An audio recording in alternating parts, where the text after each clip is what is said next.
తాజా వార్తలను అందిస్తున్న కడప తెలుగు న్యూస్ కు స్వాగతం. జమ్మలమడుగులో చోరీ ఘటన కలకలం రేపింది. మహిళపై దాడి చేసి బంగారు తాలిబొట్టు అపహరించిన కేసు పోలీసులు ఛేదించారు. జమ్మలమడుగు అర్బన్ పోలీస్ స్టేషన్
నమస్కారం. 44వ తెలుగుదేశం పార్టీ ఆవిర్భావ దినోత్సవం సందర్భంగా తెలుగుదేశం పార్టీ కుటుంబ సభ్యులందరికీ శుభాకాంక్షలు తెలియజేసుకుంటున్నాను. కడప నియోజకవర్గంలోని తెలుగుదేశం పార్టీ కుటుంబ సభ్యులకు అందరికీ మరీ శుభాకాంక్షలు తెలియజేసుకుంటున్నాను.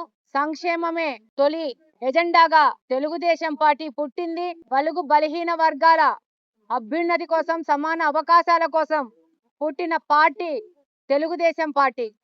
అన్న ఎన్టీఆర్ గారి పుట్టిన తెలుగుదేశం పార్టీ ఈ రోజు ఆయన మనవరు నారా లోకేష్ గారి దిశానిర్దేశంలో పార్టీ ముందుకెళ్తా ఉంది.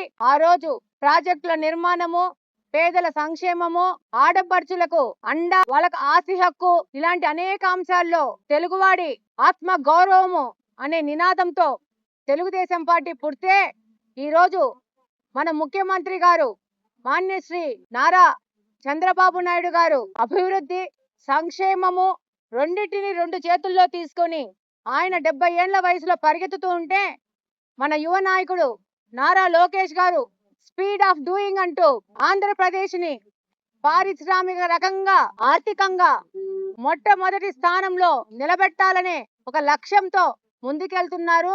ఆయనని, మన నాయకులని ఆదర్శంగా తీసుకొని తెలుగుదేశం పార్టీలోని కుటుంబ సభ్యులందరూ వాళ్ళు చూపించిన మార్గంలో, వాళ్ళు చూపించిన దిశానిర్దేశంలో క్రమశిక్షణతో ముందుకు పోవాలని చెప్పి ఈ సందర్భంగా మా యొక్క అన్నదమ్ములకి, అక్కచెల్లెలకి మనవి చేసుకుంటా ఉన్నాను.